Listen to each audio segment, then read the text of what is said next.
안녕하세요, 글로벌 가족 여러분. 오랜만에 인사드리네요. 오늘 자동차 보험 10번째 이야기, 운전안정 특약에는 어떤 것들이 있나요? 라는 주제를 가지고 같이 한번 이야기를 해보도록 하겠습니다. 자, 먼저 시작하기 전에 지금 10월 이제 중반이 넘어가고 있습니다. 근데 10월의 활동량이 우리 11월, 12월, 1월, 특히 한 12월, 1월에 대한 그 실적을 결정 짓습니다. 그래서 10월 달에는 정말 자기가 할 수 있는 모든 힘을 쏟아서 활동을 하셔야지만 12월, 1월에 놀지 않고 가실 수 있습니다. 이건 자의반, 타의반 막 그냥 놀게 되니까 10월에는 최대한 여러분들 활동량을 극대화 하실 수 있었으면 좋겠습니다. 자, 오늘 이야기 드린 운전안정 특약은 뭐냐? 그러니까 자동차 보험을 누가 운전할 수 있느냐에 대한 이야기인데요. 한 10년 전, 불과 10년 전만 해도 되게 많지 않았습니다. 그러니까 보통 우리 운전을 할 수 있는 분야를 어떻게 나누냐 하면 나이의 범위, 그 다음에 관계의 범위에서 이 두 종류로, 손 이상한가요? 두 개의 범위로 이렇게 나누게 되어 있습니다. 그래서 예전에는 나이가 전연령 21세 이상, 26세 이상 요 세 가지밖에 없었는데 이제 10년 전부터 이제 되게 다양해졌어요. 이 운전 특약도 마찬가지인데 그게 이제 그 흥국화재의 어떤 여직원이 기획안을 내서 만든 건데 아주 그 여직원은 물론 그것 때문에 포상도 받고 뭐 보너스도 받았는데 그 이후로 자동차 보험을 하는 모든 설계사들이 엄청 힘들어졌습니다. 그 여직원 얼굴 좀 한번 봤으면 좋겠는데 어디 계신지. 자, 되게 복잡해졌습니다. 그러니까 예전에는 두세 개밖에 없던 이제 연령 특약하고 운전 안정 특약이 뭐 한 2, 30개까지 늘어났는데 나이 같은 경우에는 우리 쭉 보면 전 연령은 아직도 있고요. 만 21세 이상 있고요. 만 26세 이상 있습니다. 근데 중간에 이제 회사마다 좀 있는데 뭐 만 22세 이상, 만 24세 이상, 만 28세 이상, 만 30세 이상, 만 35세 이상, 만 43세 이상, 만 48세 이상. 또 있나요? 뭐 만 38세? 한 열 몇 가지가 있는 것 같아요.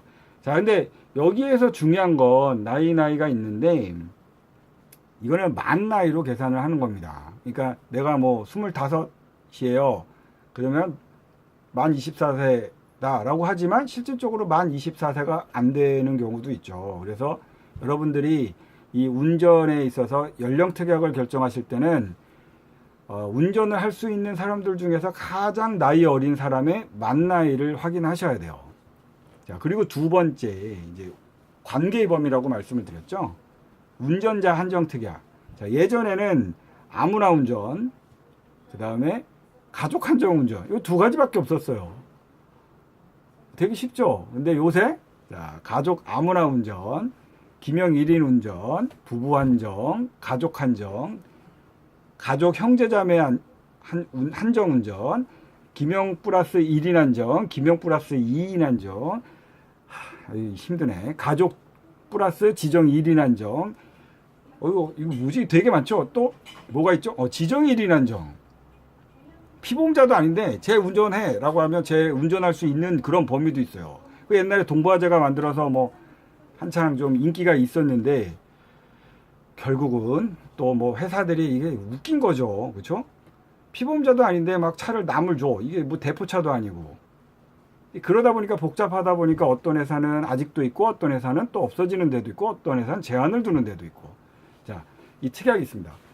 자, 다시 한번 얘기를 해서 운전을 할 수 있는 사람은 나이와 관계, 그러니까 피보험자로 등록되어 있는 분과의 관계가 어떠냐, 이게 가장 기준입니다. 그러면 이제 우리가 가장 많이 하는 게 만 30세 이상 밑으로는 보험료가 좀 비싸죠. 뭐 전연령은 엄청 비싸고, 근데 만 30세가 넘어가면 보험료가 비등비등해집니다. 그러니까 그 올라가는, 감소하는 폭이 그렇게 크지는 않죠. 그리고 운전자 한정 특약은 아무나 운전, 그러니까 아무나 운전이 가장 뭐 범위가 넓다 보니까 비싸고요. 그 다음에 우리가 주로 많이 드는 부부 한정. 사실 요새 같은 그 그 핵가족 시대에 뭐 부모도 안 모시고 사는 사회에서 무슨 이게 왜 이런 특약을 많이 만들었는지는 모르겠는데 좀 정리를 해줬으면 좋겠어요. 그렇죠? 그래야지 차를 아무나 안 주지. 사실 이러다 보니까 뭐 사고라든지 또는 뭐 여러 가지 채무 관계가 복잡해지게 얽혀지는 거예요. 그러니까 보험사들이 요건 정리해 줄 필요가 있긴 있는데 그래도 현재 나와 있는 규정이 있으니까 자, 보통 많이 드시는 게 아무나 운전이나 부부 한정, 그 다음에 1인 한정, 기명 1인, 그 다음에 가족 한정 있습니다. 자, 근데 우리 가족 형제자매 특약이라는 게 옛날에 이제 메리츠라든지 이런 데서 생기면서 이제 각사로 다 퍼졌습니다. 근데 가족 형제자매 특약은 뭐냐? 우리가 이제 가족의 범위를 좀 아셔야죠. 자, 가족의 범위를 먼저 한번 얘기를 해보고 할까요? 가족이란 자동차 보험에서 이야기하는 가족이란 나, 배우자, 그 다음에 부모에는 장인, 장모, 시부모 다 포함됩니다. 그리고 자녀, 그러니까 나를 기준으로 해서 부모가 있고요. 나를 기준으로 배우자가 있고 나를 기준으로 자녀가 있습니다. 자, 자녀에는 마찬가지로 나의 친자녀가 되고요. 그 다음에 며느리, 사위도 가족으로 포함이 됩니다. 근데 가족에 안 들어가는 사람이 누구죠? 형제, 자매. 그러니까 형이나 누나, 동생, 뭐 이런 사람들은 가족에 포함이 안 됩니다. 그래서 나온 특약이 가족, 형제, 자매 특약이라는 겁니다. 그래서 예를 들어 뭐 요새는 뭐 대가족이 많지는 않지만 내 차를 아버지도 운전하고 뭐 동생도 운전하고 그런다라고 하면 가족, 형제, 자매 특약으로 가입을 하셔야 돼요. 자, 그러니까 이제 물어보셔야 될 게 있어요. 자동차 보험을 하실 때 운전을 하시는 분은 누구입니까? 그렇죠? 첫 번째 물어보셔야 될 게. 그리고 두 번째, 운전을 하시는 분들 중에 가장 나이 어리신 분이 만 나이로 몇 살입니까? 라는 이 두 가지를 물어보셔야 돼요. 제가 이제 대리점을 시작했을 때 한 15년 전, 16년 전에 저희가 그 나이 특약을 잘못 가입해서 8천만 원 그 후유장애 사고가 하나 터진 적이 있었어요. 보험회사에서. 근데 사유서 한 장 쓰고 보상을 해줬어요. 요새 같으면 상상을 할 수 없는 일입니다. 자, 지금 어떡하냐? 만약에 나이 특약이라든지 운전에 대한 한정 특약을 위반했을 경우에 돼 있을 때는 자, 먼저 보상은 책임보험에서 다 나가죠. 그리고 추가되는 부분이 우리 이제 종합보험, 임의보험에서 나가는데 그 추가적으로 보상되는 부분에서 우리가 거의 구상을 받습니다. 그러니까 보상이 안 되어야 되는데 우리가 고객분들은 그냥 그러죠. 뭐 얘기 다 해줬는데 얘가 잘못 들었어 라고 하다 보니까 우리 영업하시는 가족들도 가능하면 고객분들이 보상을 받으셔야 되기 때문에 우리의 과실로 인정하고 그냥 보상을 할 수 있도록 좀 우리가 그 사유서 같은 걸 쓰죠. 그러다 보니까 우리 책임이 돼서 그거에 대한 구상에 대한 그 처분을 받습니다. 뭐 많게는 100%. 그러니까 예를 들어 500만 원이 더 나갔다. 그러면 500만 원을 우리가 물어내야 되고 아니면 50%다. 그러면 뭐 250만 원. 그래서 비율별로 구상이 됩니다. 그래서 여러분들이 이 운전의 범위를 정하실 땐 아까도 제가 말씀드렸던 누가 운전하는지 그 중에 또 제일 나이 어린 사람 누구인지를 꼭 물어보셔야 되고요. 자, 우리 가족에 대한 범위는 말씀드렸죠. 자, 우리 배우자가 요새 뭐 가끔 물어보시는 분들도 있는데요. 자동차 보험에서 배우자는 법률적, 그러니까 법률상의 배우자, 그러니까 우리 혼인신고를 한 배우자 관계고요. 두 번째는 사실혼에 해당되는 배우자입니다. 근데 이 사실혼이 이게 되게 복잡해요. 여러분들 이게 뭐 같이 동거하면 사실혼이다? 이거 아니거든요. 자, 20년 전에는 사실혼의 관계를 어떻게 했냐? 그냥 우리 옆에 집 사는 사람의 확인서 2명만 쓰면 사실혼 인정받았는데 지금은 사실혼을 받으려면 법원 판단을 받아야 돼요. 자, 그럼 대법원에서 우리 보통 사실혼은 누구를 인정하냐? 우리가 그 기준을 따져보면 가장 중요한 건 결혼식을 했느냐. 그러니까 사실혼이라는 거는 부부관계인데 이게 법률상 부부로 등록을 안 한 거죠. 그러니까 결혼식을 했느냐. 사실혼 판단 기준에.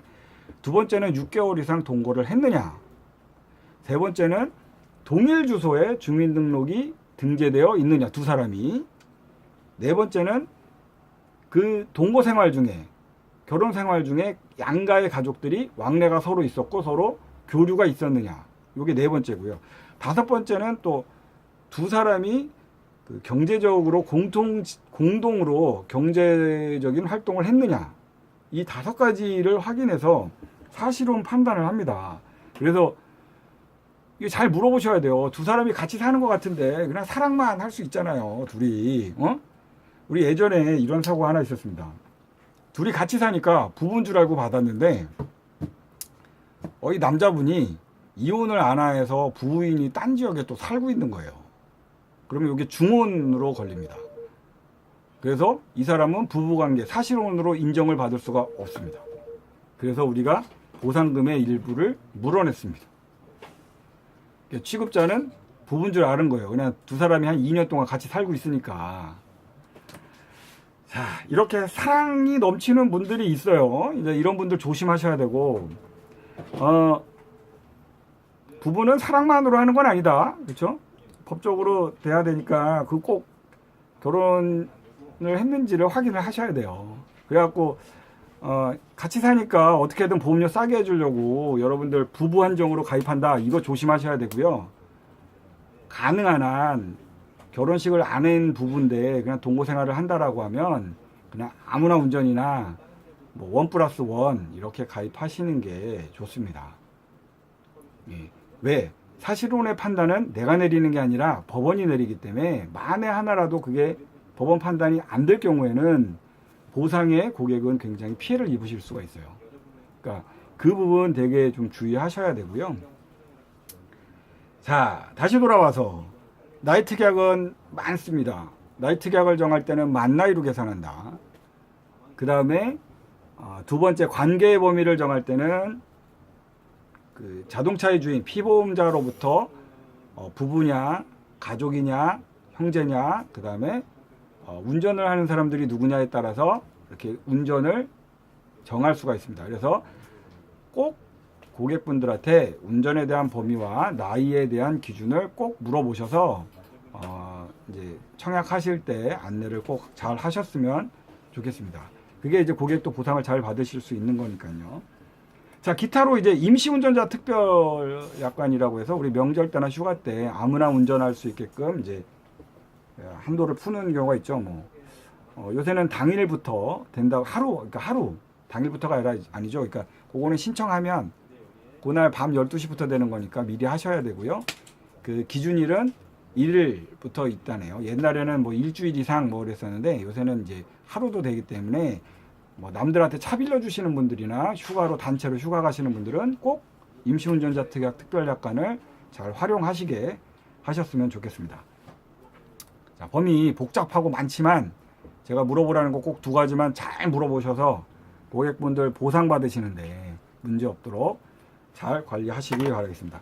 자, 10월달 활동들 열심히 하시고요. 10월의 활동이 12월, 1월에 여러분 소득도 결정할 수 있기 때문에 이번 달 10월은 여러분들이 할 수 있는 최대한의 능력을 꼭 발휘하셔야 됩니다. 자, 오늘 이제 요새 해가 빨리 지네요. 자, 즐거운 밤 되시고요. 여러분들 또 힘찬 내일 하루 맞이하시기 바라겠습니다. 감사합니다.